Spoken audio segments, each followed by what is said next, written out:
Autoline Daily is brought to you by Bosch. The number of clean diesel models in North America will double by 2014. Bosch Clean Diesel. Good, clean, fun. Bridgestone. Your journey, our passion. Dow Automotive Systems. Improving durability and increasing design flexibility with Betamate structural adhesives at dowbetamate.com. And by the 2013 Hyundai Sonata. Learn more at HyundaiSonata.com. I'm John McElroy. Welcome to another episode of Autoline Daily. It is Friday, the 20th of July, and we're glad you could join us. As you may recall, Patrick Pelata, the chief operating officer at Renault, resigned from his position last year because of a botched espionage scandal that led to 3 employees being wrongfully fired. Pelata was assigned another job within the Renault-Nissan alliance, but now he's leaving the company altogether. In an email to Bloomberg, Pelata says he's jumping ship because, and I quote, "There's no job for me in sight." He's also unable to participate in any operational activities. Pelata plans to join a California technology company, but it's not known which one. This month's SAAR, or seasonally adjusted annual rate, in the U.S. is expected to hold steady. Ward's Auto forecasts that July SAAR will be 14.1 million units, with sales coming in at 1.17 million units, which is nearly a 20% increase compared to 2011. But last year's sales were down because Japanese automakers had low inventories due to the earthquake and tsunami that disrupted their production. Yesterday, GM announced it will build its Chevy Trax and a new generation of small pickups at plants in Mexico. The Trax will be unveiled at the Paris Motor Show in September. It'll be available in the Mexican market in the fourth quarter of this year. The Trax shares a platform with the Aveo and Sonic subcompacts and will be sold in 140 countries, but not the United States, and that's according to Reuters.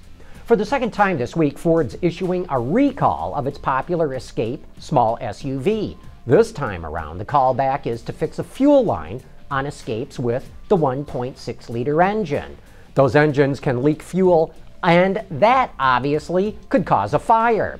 The Dearborn automaker says Escapes with other engines do not have this issue.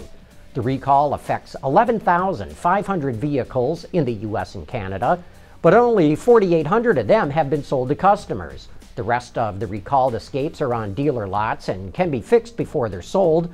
The previous recall was to modify the carpets that could interfere with braking. Maruti Suzuki, India's largest automaker, is under siege. The Wall Street Journal reports that workers rioted at its factory in Manesar, which is in the north of the country.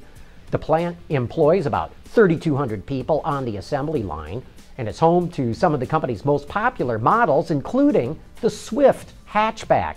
Understandably, production's been halted. The organized mob attacked plant supervisors, smashed windows, and started a fire. One company official was killed. Some 1,200 police officers were called in to quell the violence.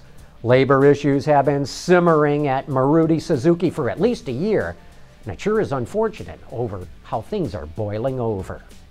Hey, after the break, a little sample of this week's episode of Autoline. Stick around. Reducing exhaust emissions, aerified diesel particulate filters, high filtration, low back pressure, small package size, excellent durability. DowAerify.com. This week's episode of Autoline is all about brands, and the big question is, which ones are doing it right and which ones are out of their minds? To help me get to the bottom of things, I called in a few experts. My guests include Christy Nordholm, the marketing professor from the University of Michigan, Peter DeLorenzo, of course, the editor-in-chief of AutoExtremist.com, and Michael Robinett, an automotive analyst with IHS Automotive, and here's a little taste of that. Peter, you've got a great term that I want you to explain more. You're talking about brand dilution, as in like diluting it with water, and diluting it as in diluting yourself that you're doing something right. What do you mean by that? Well, I think the manufacturers are particularly adept at brand delusion and thinking that they've got it going on when they in fact don't. And then the other thing they do with relentless regularity is consistently bring out products that, you know, deteriorate their brand, dilute the brand to the point where they just lose their way.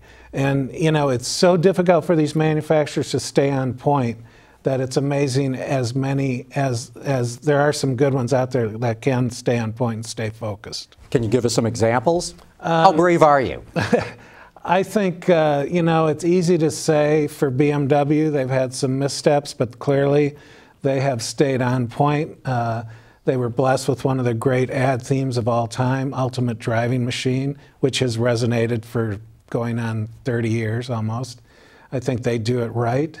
I think Mercedes-Benz has kind of lost their way, and they don't do it right. They have too many models. They still think they're still living on their laurels from 50 years ago, and there's just a disconnect going on there. And those are two examples. Yeah, good examples, as a matter of fact. Christy, do you see the same thing? Dilution versus delusion? Well, not versus, both happening at the same time and one causing the other. And for many of these brands, I think it's the lure of technology that's causing this. The technology is very sexy. It's very appealing.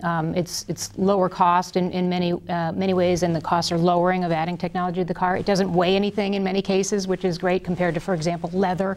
But the problem with technology is, A, they've made the technology more important than the car, which is again going to dilute the brand. Give us an example. What do you mean make the technology more important well, than the car? Turn on the TV and look at any automotive advertising today, and you'll find technology as featured. The Swap My Ride for Ford, the Infinity interruption of the collision backing up thing. You know, every single car is featuring the technology, which in 2 years will be obsolete probably.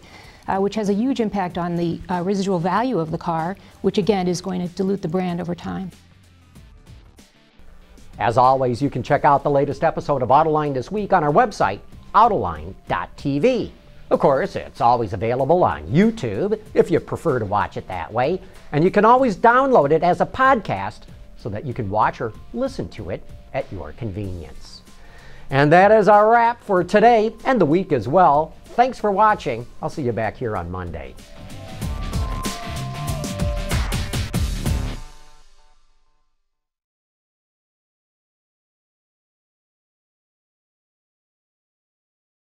Wards is the industry leader for news, data, and analysis. That's why companies across the globe subscribe to our premium service, maybe even your own. Log in for subscriber access now. Check your company's intranet for details and rely on wardsauto.com to keep you informed.